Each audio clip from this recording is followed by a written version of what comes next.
And welcome back to the hottest marriage show in the world. It is I, John D, and The do. on Doing Too Much. I'm really Kanika. I don't go by do except for by this guy. I just need y'all to know. Yeah, same. But she goes by K in the neighborhood. Ah, I ain't gonna talk about that. That's for later.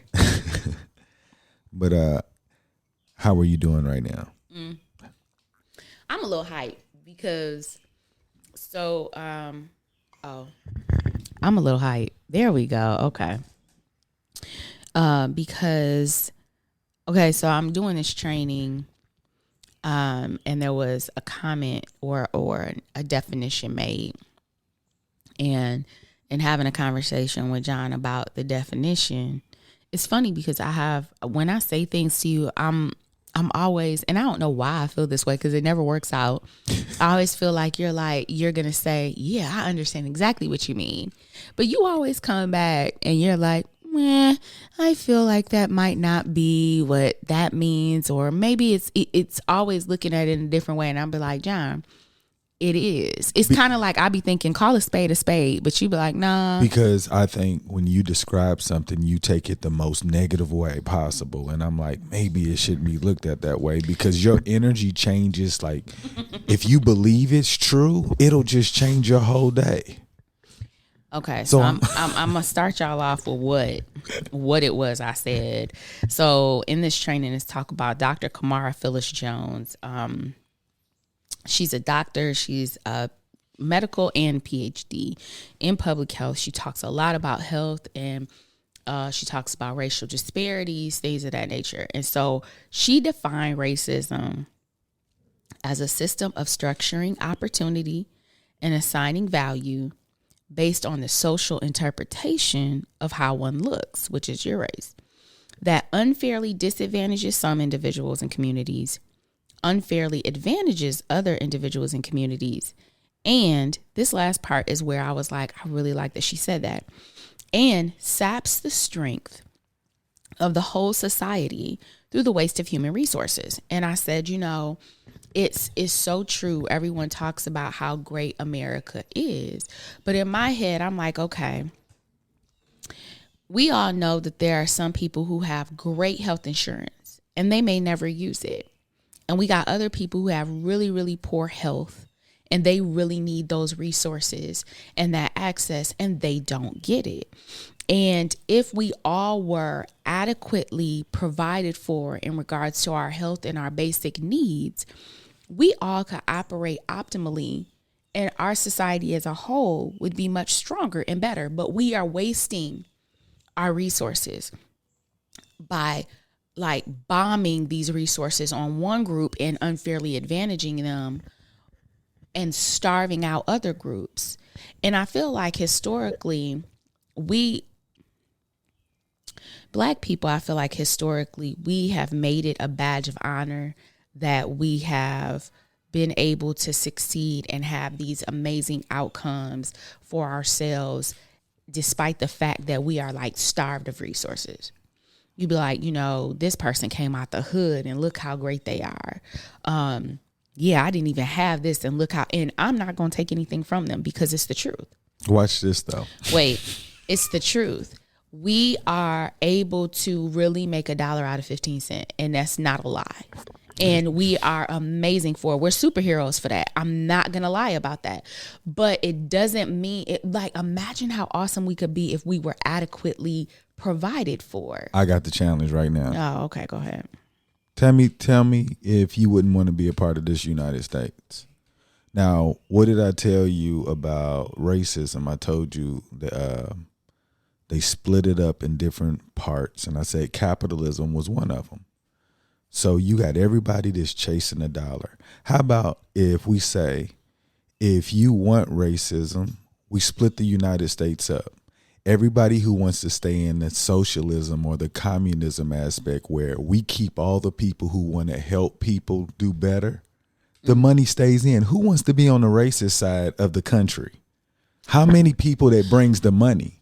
Yeah, but then that goes into where we got to at the end of this conversation about doing one step at a time. Yeah, no, I know, but I was just saying, who wants to be on the racist side of the country? Like, if we decided to say, hey, we do want everybody to have health care, and we have these people that make all of this money that say, I'm willing to contribute so that this country can have it. But since we have this constitutional laws that won't allow us to do these things because people want to stick to traditional values from 1700s. But my point is, if the racist side of the country, who would actually benefit, that makes money would support that side? Because if you knew that a company was racist, wouldn't you stop supporting it? Not if you yourself are racist. But my point is, would you want people to know that? Because if you're doing are you saying that we split the word? If we were to split the country up, we wouldn't say this is the racist side and this is the socialist. Oh, no. You'd say the capitalist side, and capitalism has been lauded as this amazing, wonderful thing that America has. So yeah, they would be proud to be on this capitalist side until they're like, and I can't even say when they the down and dirty poor people and there's still rich people, and the gap is even more apparent. You know, if I were on the capitalist side and I'm the one, I feel like the idea of the people that are in the middle and who are adequately supported in the middle, I feel like they give this false perception that there's this spectrum in the United States that's okay. They're going to be rich and they're going to be poor, and some people just know that they're poor and that's it. But if they were to be able to see another side in which people were adequate, and I'm not saying that everybody is driving around in a Lamborghini or a Panamera. I'm saying that everyone has food. They don't have to worry about their food. They don't have to worry about their housing. They don't have to worry about having adequate transportation to get to where they need to go, or health care. If they were able to see it, I don't know if they have so much poor education. And I'm not saying quality of education, poor education. I'm saying how you've been educated about people. I don't know if you have been bombed with so many poor bits of information about people that you still wouldn't be able to see. Like, you know, we're taught that communism and socialism are bad. But I think that the people who are enacting it and how they put it out there, they're the ones that poison the idea. The idea of it itself is not bad. It's not at all. And so I think that you're still going to have some people who are brainwashed. But I think in that capitalist side, there's always going to be a bottom. And it's going to be a few at the top. And it will be even more apparent once you move that middle out of the way. And the people at the bottom be looking around like, why are we scraping and scrounging? I think people think when they think of communism or socialism, they think of Eastern Europe and China. Yeah. They was like, oh, it's got to look like that. We're Americans. We can make it look however we want. Make it look however you want. But so when we were talking, I was just saying, you know, however we might have ended up talking about making changes and how everyone needs to be taken care of easily, and not easily, but fairly. And somehow the conversation, because I was like, you know, we really got going, and John was like, who's gonna know to do all this stuff? I said, take the mics out. She did. Because I feel like there's somebody that might hear it and be like, oh yeah, I can do this. Because, you know, it really can just take one person. It could take a match and, you know, light a flame. But anyway, so we were talking, and it got around to, I was talking about doctors. And I said, you know, doctors have learned all the way from 1832. There was a guy called the father of gynecology, J. Marion Sims. And he was a slave owner, or he enslaved people. That's the proper way of saying it. He enslaved people.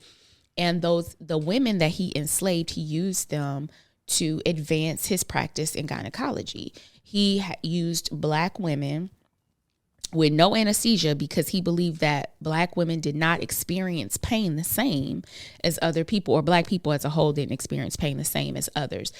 And so he would use it without anesthesia. He created all these new tools and techniques in gynecology. And even to this day, we learned not recently, but in those a few years ago, when Serena had her child, and she was saying, you know, there was pain in her chest and the doctors weren't listening. It ended up that she had an embolism, I believe a pulmonary embolism. But whatever it was, they weren't listening. And we have a lot of issues in which Black women, infant mortality and maternal mortality are higher for Black women because there are perceptions that doctors have been taught all the way from 200 years ago about believing our tolerance of pain. When we say we're in pain, like even in this training, it was talking about breast cancer survivors. And they say, you really have to learn how to advocate for yourself and be persistent, because doctors will ignore you. When you say I'm in pain, they don't understand that just because I'm saying to you I'm in pain and I'm not crying or I'm not wailing on the floor, it doesn't mean that this pain doesn't hurt a lot. But I've also learned that when I cry or I have I'm wailing around with pain, y'all still don't care. So what's the point of doing all that? I just need to be able to let you know that I need help. So, I think that Black women, this part we didn't talk about, but I do think that Black women have learned that our tears aren't going to give us what we need, because people don't be caring about that. And that brings me up to another woman. I'd like for you to link this video with this podcast. It was this Black woman explaining to these white women on their podcast about how, white women's tears are different and how we can't care about that because our tears don't nobody be caring about that stuff. But bringing it back around, we're not listened to.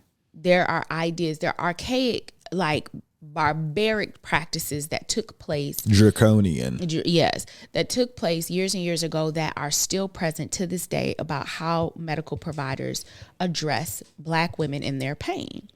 And so I was saying, John was like, well, how are you supposed to, educate? What are you supposed to? Everybody should be educated at this point. After COVID-19, I feel like there was a whole big push about health equity, inclusion, diversity, all this other stuff, and disparities. And these are all these hot words. And at this point, we need to get to the point where, and even in law enforcement, we need to get to a point where we put away with these old ideas and we start really, really looking at how would I do this if it were me or my family. So on the medical side, there have been studies where you would give a doctor two identical files, medical files, and one will be a Black person's name and one will be a white person's name, and they will automatically give different treatment options based on race. But if you give them a file and they don't identify the race or any part of the identity, the doctor automatically defaults to what is the best form of care I can provide. That is the craziest. And so, and it's the same thing with what we talk about, resumes. When they started doing resumes, they were taking names off. When we do our hiring practices at my job, we take anything that might identify whether or not the person is male, female, or their race or ethnicity. We take that off and we're only able to look at your qualifications. That's nice. And we take off anything that will indicate your age, how many years ago you got your degree, all of that stuff. So that when you're looking at it, you're looking only at their ability.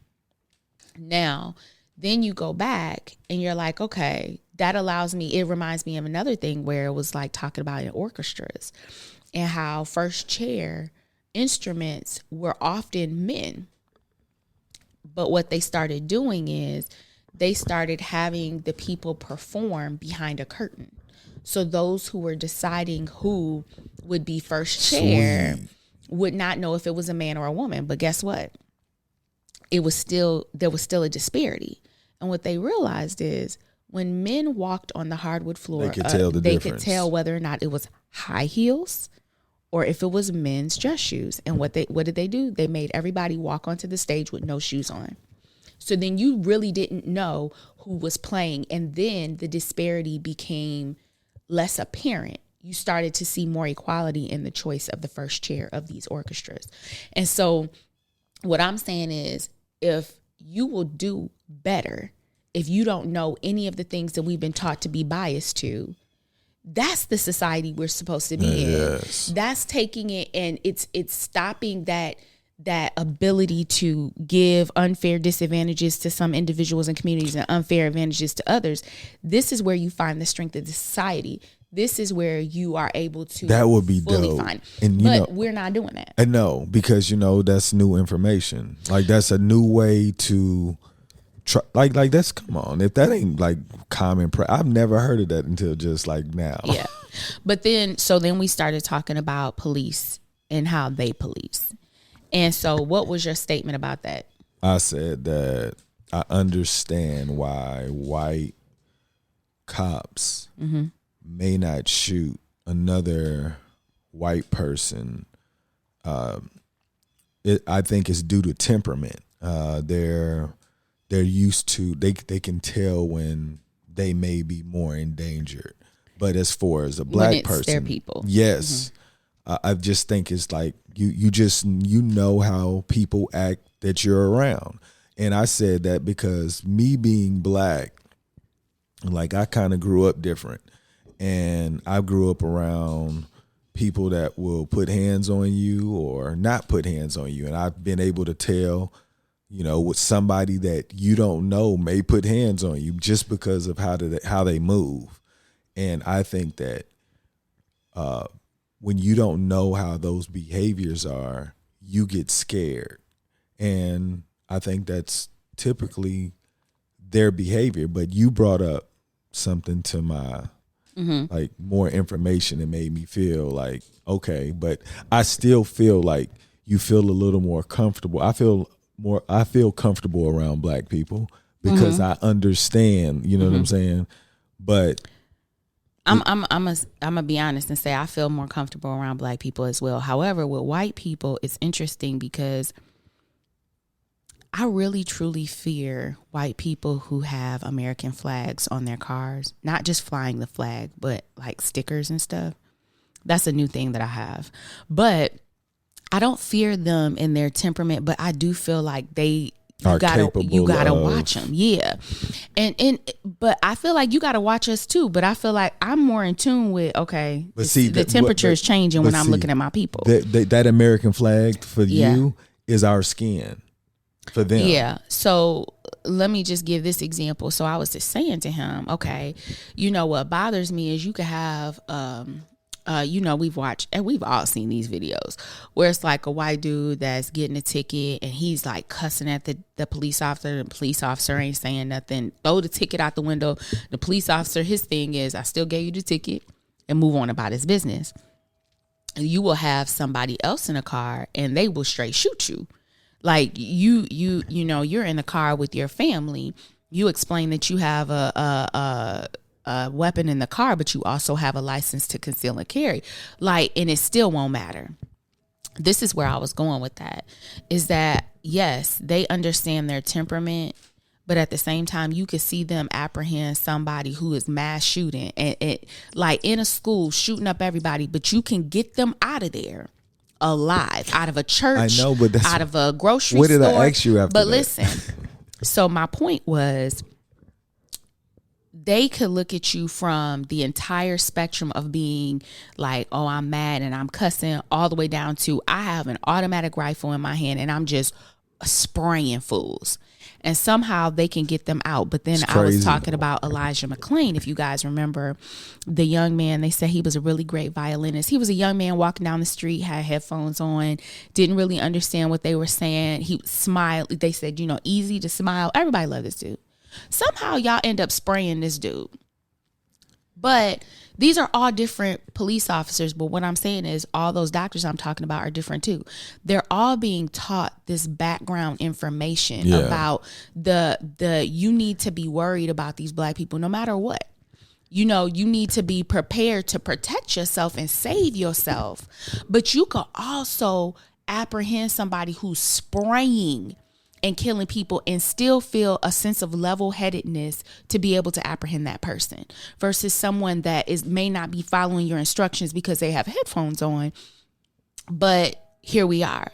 Yeah. Sean Bell was pulling his phone out of his pocket in a alley in New York, and they sprayed him. Like, you cannot tell me that these people have not been taught that regardless of whatever, our lives are less valuable and we are far more dangerous, even in instances where we're smiling at you and waving our hands and saying we don't know what you're saying, moving your headphones, pulling your phone out, whatever the case may be, and you are automatically so afraid that you're going to kill us. Like, no. And so I just feel like going forward, like now they're giving sentences to those who are, one person. Now they are giving sentences to those. And to me, I feel like if it continues, do you believe that they want to endanger their life? They want to be locked up to kill a black person or person of color? No, but I feel like we were talking about when I said to you, this is one person. Out of all of these instances, one person was made an example. No, the young lady that went into the wrong apartment, she got sentenced. Okay, so we got two. The Louisville, the guy, whoever didn't they get in trouble? Got? He got something. I believe it wasn't what people wanted. Oh, okay. So what I'm saying is we could sit here and talk about these isolated incidents in which justice was served. No, but that's just the starting, grotesque percentage of those who aren't. But it has to start somewhere. I'm just saying it's starting. I agree. So it, like I know it's not going to be overnight, but I just feel like if it continues, it'll increase. Okay.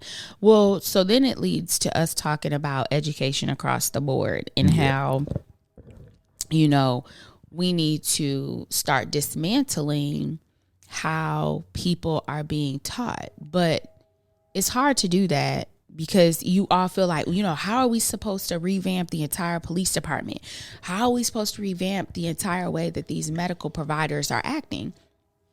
So I was telling him, I was talking to a cousin recently and she was really upset. And she said, I'm just so overwhelmed. It's like, this is falling apart. This is falling apart. This is falling apart. And so I said, and she said, I just feel like I want to give up. And I said, look, all the stuff is going to fall apart if you sitting here crying about it falling apart. Choose whatever the priority is. Decide where you want to be in with this situation and what steps you need to take one by one to fix that. I said, if all 5 areas are falling apart, you doing better if you at least fix one of the 5. And then once that's solid, you move on to the next thing. So either we're going to let everything tumble down or we at least going to start fixing stuff one bit by bit. So I said, in the basic education system, math, do math, revamp math. You ain't got to revamp the entire educational system. But I could tell you right now that the educational system is set up for the industrial era and we are not there anymore. So fix math so then these people can do their taxes so people can understand basic algebra because that's what you use every day. You don't need trigonometry. You don't need calculus. You don't. So why are we talking about that? Let's make sure everybody's silent. And then after you do that, and this could be interchangeable. I don't care which one you do. Social studies. Learning about people. This country is too diverse for you to be telling me about the Pony Express. I need to be learning about my children and my children's children need to learn about who's in our country, who's outside of our country, because the United States is not the only country in the world. Who are we working with? What are their practices? How we can respect others? Like all of that stuff. Those 2 things are important to me. I feel like you know what we got Microsoft culture. Yeah, because Microsoft we got Grammarly, we got Microsoft where they correct our spelling. English, put that to the side. Science, always fun, but we'll roll with science. But social studies and math, I feel like we need to do something.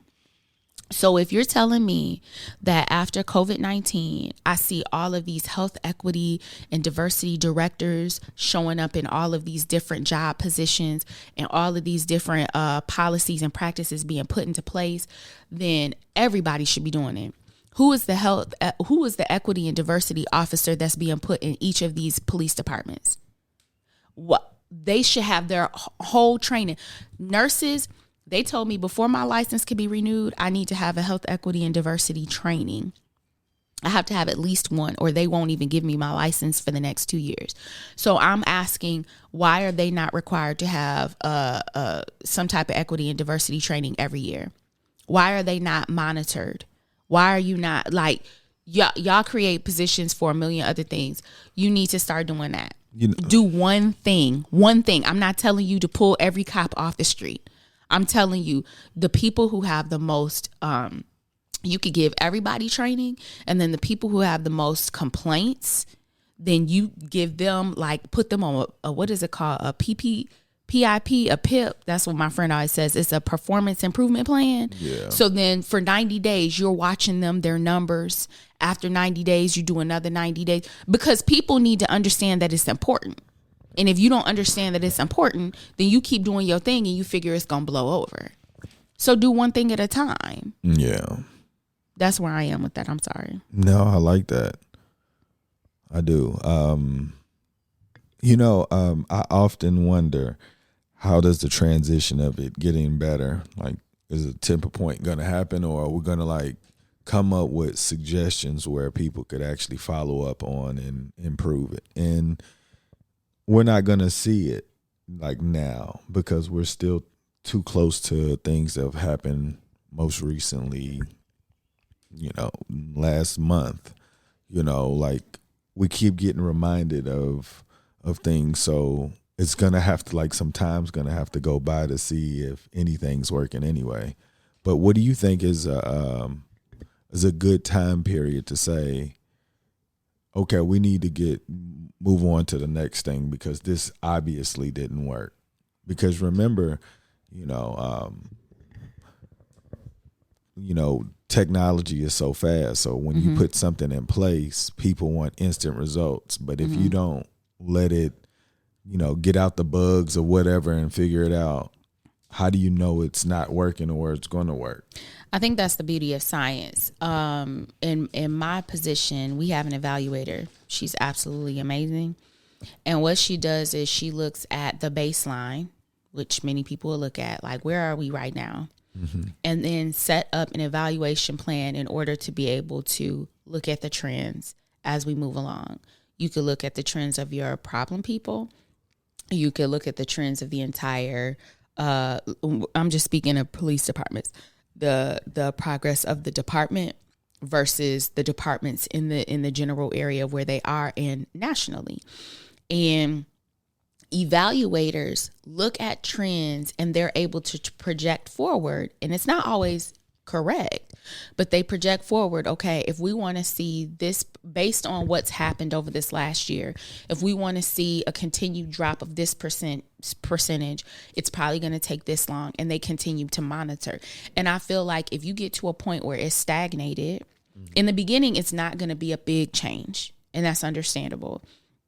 But if you see that it's kind of plateaued, then you may want to take other steps. Multidisciplinary and multi-component interventions are always better than one step. And so what I mean by that is, I can't just say, okay, we're going to do trainings for these cops. It has to be other things that are going on around that are also assisting them. Like, you have the training that they have to do. You have a licensing that they have to have. There have to be multiple things going on. Maybe they have certain things throughout the year in which they need to look at certain files and make determinations of what the best option would have been in order to handle a certain case or what have you, and then be revealed to them if the person was black, if the person was white, and how things were different. I think that it takes multiple things in order to unteach and reteach. Oh, I get it. So who's supposed to come up with, what type of team is supposed to come up with the parameters of any of these things to say, okay, this is, and to hold on to that along, what's the product supposed to look like? That's what I feel like determines what you're going to cover. I think the path, the ultimate goal is to not see a disparity in certain punishments people get versus others for the same type of violation, or even a lesser violation, depending on severity. I would look at it as, you need an evaluator, obviously, to look at the numbers. You would need someone that's educated in, I think, the historical context of policing with race over time. I think you would need to have somebody there who is over curriculum and understands how to teach different levels, cognitive learning levels of different people, because not everybody learns the same way. I think you need someone that is educated in equity, diversity, and inclusion, so that we're aware that the right components are in these trainings. And there have to be other people, statisticians, things of that nature that are in there. But I think those are the main components. Somebody that understands how to evaluate the change, somebody who understands where we've been, somebody who understands where we need to be, and somebody who understands how to put all of those lessons into a training so people understand this is where your mindset is versus where we're looking for it to go. And also a system, a policy set in place for people who may show more of discrimination in their actions against certain people based on their perceived, intention or motives of these people based on their race. So it's a number of people, but I think that team, there has to be people who are thinking about this stuff. But why are we not seeing it is my question. Maybe we're at that part where they put it into place and we just haven't seen the change yet. But I feel like it's necessary, and we need to stop saying that, well, how are we going to do this? Is so much. We can't completely revamp. We can't just take and people defund the police. Now, I do believe in not defunding to the sense of you're taking away all money and we don't have police. I do believe in redistributing some of the funds that go to police, making them little baby military, and instead putting it in places where you have people who are better suited for some of these calls than a police officer to take on those roles. That's what I believe for that. But I think that that's one of the steps. Like I was telling my cousin, you find one thing. They're saying that cop shouldn't have been there. That person was in a mental crisis. Okay, so why don't we take some of the funds? Because these police officers, they don't want to deal with mentally ill people either, because they don't know what they're doing. They scared. They scared at traffic stops. So I don't want to send them over somewhere where somebody's swinging a knife because they're stressed out. And so I think that, take some of the funds that are giving you guys all this idea that you are a part of SWAT, and give it to people who are more adequately trained to deal with those situations. We call police in and put them on a lot of situations as if they are the all for, good for everything type of thing. They're not a Swiss Army knife. They are not. You know what I'm saying? And so I think that is my biggest thing. It just burns me up. I was thinking, when I think of movies on the future, on how it changed and it doesn't look the same, maybe everything just needs to be redone.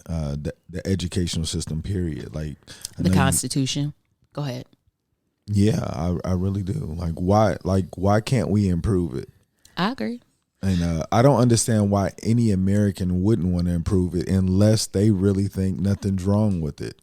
But everything, it offends everybody except rich white men, maybe. And yeah. What's so crazy is that it's tricked a certain part of the country to believe that it's loyalty to pledge allegiance to people who are making money off of your labor. But what I think is that the Constitution was originally written by rebels. They were people who were trying to separate themselves. Yeah. Separate themselves and establish themselves. We're an established country at this point, and we 200 and something years in. So I think that it's safe for us to say that the ideas and the needs and the things that they felt they needed to establish so everybody understood, all that stuff is established. We good. If anybody who swear up and down they want this Constitution, go read it. And if you can sit there and read it in one sitting and be like, all right, bet I know exactly what they're talking about, then I'll shut up. However, the majority of the United States cannot read the Constitution and understand what in the world they're talking about. I'm going to go with less than 4%. Okay. And so what I'm thinking is you could take the skeleton of the Constitution and what the intention behind it as far as liberty and pursuit of happiness and all that other stuff, you could take all of that. But, you know, the whole thing about 3/5 of whoever and voting for this particular person and all of the things that do not, it's just like we were talking about the 1931 abortion ban out of Michigan. That don't even apply to, that was 100 years ago. That doesn't apply to how we live today, who women are in society. Like, that document was written when only white men with money had rights and only their concerns, needs, or values were reflected. And so the country looks so different now than it did 250 years ago. So probably at this point, everybody, we should take the skeleton of the things that everybody feels is just the most important threads of the Constitution and keep that. And the stuff that doesn't reflect who America is now, we need to start reforming it. Like, I'm not saying abandon the entire Constitution, but there's a lot of stuff in there that if I asked you on the street if you thought it was important, you would tell me no. Period. So, you know, one by one. You know, I and I hope nobody takes any of this in the wrong way. Like, no, you know, it's always going to be somebody to say get out and whatever. But I guess ultimately, like, we're not, like, we can't possibly think that the founding fathers got it all right on the first try. You know what I'm saying? We're so much better than that. We've evolved into better humans, and we're like supposed to be this melting pot, but we know that there's a divide. But at the end of the day, even if there is a divide, we can ultimately come up with a better constitution where all of us can benefit from it and understand it a lot more. Just like, I mean, it's even like today, if we did the Constitution over today and we adjust it 200 years from now, they should be readjusting it again. I agree. You know, you should be reevaluating for the people. You know, I'm not saying it should be getting better. I agree. It's just like there was the, you know, what is the 4th of July to me? There was the speech by Frederick Douglass where he was like, they asked him to come and do a speech for 4th of July. And he was like, why? What? Are y'all like, are y'all trying to be disrespectful? Like, what is the 4th of July to me? What is the 4th of July to a slave? Right. And so at one point he was writing somewhere, I don't know if it was in that speech or something else I was reading, he was talking and he said, I don't deny that there's beauty in the Constitution. The forefathers had good intentions, even if their intentions weren't for everyone. They did have an intention to be good to their people. For sure. And so he saw the wisdom and the value in how the founding fathers had intended to serve their people with that Constitution. And they had no intentions of us becoming we weren't a part of those people. Correct. Yeah, we weren't a part of that group. But this is also the idea behind when the doctor looks at the file and they don't see the color. So then they're able to choose the best quality care for that person because they're thinking with all of their brain, not with their prejudices included, intact. So I think that writing for those men to write that Constitution, thinking about those they love the most, us, our people who we want, not us as in me, but I'm saying them speaking. They wrote the best document that they could possibly write for the love of the people they were trying to protect and serve. And so I'm saying they did not write it for America in 2022. They did not. And America in 2022 looks very, very different. Just like women's rights and status changed since 1931 in Michigan, all of us, all of our rights, all of our liberties and expectations and status in society has changed since 1776. And so I think that we should probably, us being the one of the youngest countries, I guess, of the world, we probably should have the ability to change it to make it better. Be those rebels, be those, people who will be like, we've been rebels, we've been changing, we've been doing, let's keep the party going and continue to lead the way. Yeah, lead the way. Exactly. Yeah, like we couldn't have possibly thought that we got it right in 1700s. Well, they did, but I don't think they saw this America. I think they saw that same America. That same America, correct. Yeah. And even in the 1900s, it wasn't. So the idea, this is my thing. I remember I used to be, it's pride and ego, and I think United States is built off of that. Mm-hmm. But when I removed my pride and ego is when I realized I could change my mind because I had more information. Mm-hmm. So as America, as an American, I feel that it's only right to reevaluate and say, hey, do we still have these beliefs as a country? And it's not like we're getting rid of it. We're just going to say we have a better version of our Constitution that represents our country. Mm-hmm. And we vote on it. So the idea that we can't change or do anything to the original Constitution just shows that we don't care about the people in this country for real. Yeah, I agree. We care about the people that were in the country 250 years ago. Correct. And we're fighting for them to have their rights and wants reflected. I'm telling you, read it. If you could read it and tell me what it means. I mean, Day in her 8th grade social studies class, they had to go through and interpret pieces of the Constitution. And when you want to talk about a mad parent at home... because I can help you with a quadratic equation, but that mess right there made me mad. And so I think that it would be nice for the document that is supposed to be, representative of our country to be a living document that allows for an evolution along with its people.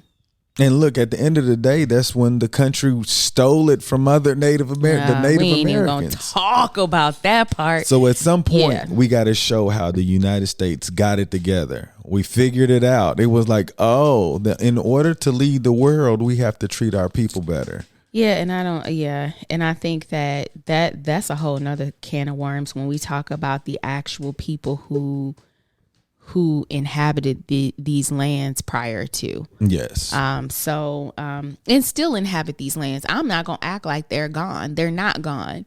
And their presence is being felt more and more every day, which I appreciate. Even in meetings, like people start meetings now with saying, I want to give honor and respect to the lands, whoever inhabited the land where they are. They even gave me a website. We'll put it on there too. It's a website that you can go on and put in your zip code, and it'll tell you what Native Americans actually inhabited that land prior to colonization. So you can respect what lands you're standing on and who actually inhabited them prior to. So I'm all for that as well. For sure. That was a productive conversation. Hey, I might have talked too much, and I'm sorry if y'all had to hear my voice a little bit too much, but man, I said one thing to this man and we went down. We was fighting. We weren't fighting. But I was like, are you what? When he talked about the temperament, I was like, what? I just want you guys to know the only reason why she and I disagree on anything is because I can't articulate effectively. So he tries, yeah. Yeah, I'm trying. I promise. Once she figures it out, she'll be like, oh, okay. Hey, yeah. Still ready to fight. Anybody you want to give a shout out before we get out of here? Dr. Kamara Phyllis Jones for giving us a jumping point to have this discussion. And can I just add that I'm gonna give y'all the 4 levels of racism just so we can start being clear, because Dallas be telling me I'm racist and I told him I can't be. But anyway, so before we leave, there's internalized racism, personally mediated, institutional, and structural. So internalized is when you're accepting negative messages on the abilities and worth of the stigmatized race and not believing and supporting others from the same race or ethnicity. So it kind of shows up as, self-devaluation, where you might hopelessness, helplessness, and embracing the culture of whiteness. But then there's personally mediated racism. And this is what I think that most of us are operating on day to day, is it's between prejudice and discrimination. And sometimes people don't know the difference between them. So with prejudice, it's your assumptions about the motives, intentions of others and their abilities based on their race. So your prejudice, if you think that their abilities are limited, you have assumptions about them based on their race. That's your prejudice. Discrimination is your actions toward that person based on that prejudice. So you're discriminating against me if something you do is based off of what you assume about me. Like clutching your purse. You know what I'm saying? You may think that I'm going to steal from you. That's your prejudice because you think that's who my people are. But when you clutch your purse or you have those microaggressions, those certain things that you say to people, suspicion or lack of suspect or scapegoating people, that's you acting out that prejudice. And prejudice could be intentional or unintentional, but your discrimination is your action. So then there's institutional, and institutional is like in housing and education when you're denying or allowing people advantages or disadvantages based on access to goods and services and opportunities within an organization. So that's like quality education, housing, healthcare, employment, even a clean environment. Like you will clean up these parks because they're in a certain area, but these other ones, you just let them go by the wayside. Even sharing information with people. Certain people understanding how to navigate the health system better because of who they are versus not really having the assistance based on who you might be. And I've seen that happen before. I could talk about that later. And then there's structural, where it's the overall racial bias across all entities and within society. So that shows up as far as the wealth gap, the power gap, the opportunity gap, and racial inequities. And so I wanted to put that out there so then Dallas could understand that I might be practicing personally mediated racism based on prejudice and discrimination. I don't discriminate against people. Maybe I do, but I do have prejudices. Mine is not so much to say that people are not, they're dumb or they're incapable, they're not smart, they can't do this, they can't do that. My prejudices are based on how safe I feel. So when I look at certain groups, I'm like I said, when somebody rides around and they have a flag flying behind their truck or their motorcycle, my prejudice is that I'm assuming that they'll do something to you. Yeah. Yeah. And a lot of that came from the past presidential era, because I almost see people flying these flags as synonymous with flying the Trump flags. And if I see people with stickers like the Blue Lives Matter flag and stuff like that, it makes me feel like my life may not be valued by that person as much. And so I need to be mindful. On alert. Yeah. Yes. Head on the swivel. And so my discrimination is that I avoid them. That's my action based on my assumption or my prejudice. Unless they have fine animals. You're so stupid. Look, they walk around with a poodle, then I feel differently. Look, we went to go through different counties in Michigan to search, and you will see Trump flags. I'm like, I guess you wasn't too scared about these guys. No, we went to go get one of our dogs, and I didn't know where we were going, really. Shoot, anywhere out of a major city, you know where you're going. So we were driving, and the more I saw Trump flags, I'm like, okay, first of all, he been out of office for a while, but they be tried and true. They be real with it. It makes me nervous. Like, well, you don't want to get a flag. Let's keep going. Yes. Keep going. Let's get out of this area, please. And so those are the prejudices that I practice because I'm afraid of people. Just because that group, what they support, makes me feel like my life might not be as valued. And so I just need to I need to go away. Like, I don't run up on these people or yell at them or tell them they better get out of my area or whatever. I don't do that. I turn and go in a different direction. And so, yeah, I practice that. But I told him, when he talks about, I said, as far as racism, what I've understood is I can't limit people's ability to progress in life. Like, I can't do that. And even with like that, my prejudice is based on the flag. If I just meet white people on the street, it doesn't matter if they look like a biker or they look like a little old lady walking a poodle. I always talk to people and I'm polite and I'll interact with them. But if I see certain triggers, it makes me scared.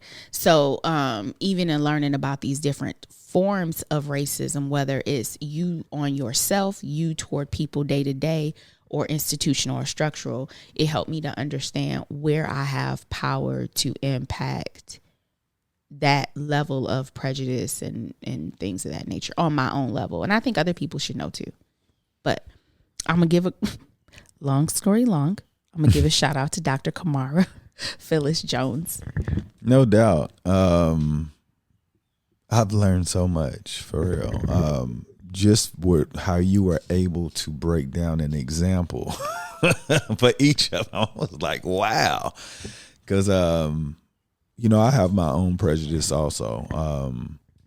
I will say that I actively try not to. Mm-hmm. But if I can help somebody and I had to make a decision, I'm probably going to help somebody of color. But if there's nobody of color, I'll help the other. No, I'm just saying. Okay, like if it was like a whole bunch of people hurt, you would go to the person of color to help them first. Yes, because I feel like he may not have another opportunity to get some help. So right, somebody else may come and and they're gonna just look over him. So yeah. I try to make sure that I choose wisely because even people that look like us will go to somebody who looks other. So see, you're acting out of fear that the disparity will be clear. Like somebody else will come and I can't assume that people are going to be like me. Yeah. So sometimes I have to think outside of whatever my environment tells me, just because I know that I could run into the percentage. Yeah, it's not valuing somebody's life over another. It's understanding that someone else may value a life over another, and you got to fill the gap. For sure, just like you know, the driving aspect. Like if I just drive what I'm supposed to drive, I don't compromise the rest of the road. You know, if you just play your role and you watch for other people, because other people will do whatever. So if it's something I can help, I'm going to play my role. Okay. But I really appreciate all that. And look, I'm telling you, she and I have some really good conversations off. You know, sometimes I wish that, you know, sometimes we could just like click something on and just, because we do really have these wonderful conversations. But shout out to everybody who's had some type of discrimination against you, because you have a lot more in common with each other than you would ever imagine. And those of you that have figured it out and you are still a great person, even though you can't stop what other people do, shout out to your courage and your bravery and you leading by example. I appreciate all of you guys who are trying to do the right thing. And when I say the right thing, that's where everybody will benefit. And I said everybody. So keep doing the right thing. Be great on purpose. Boom.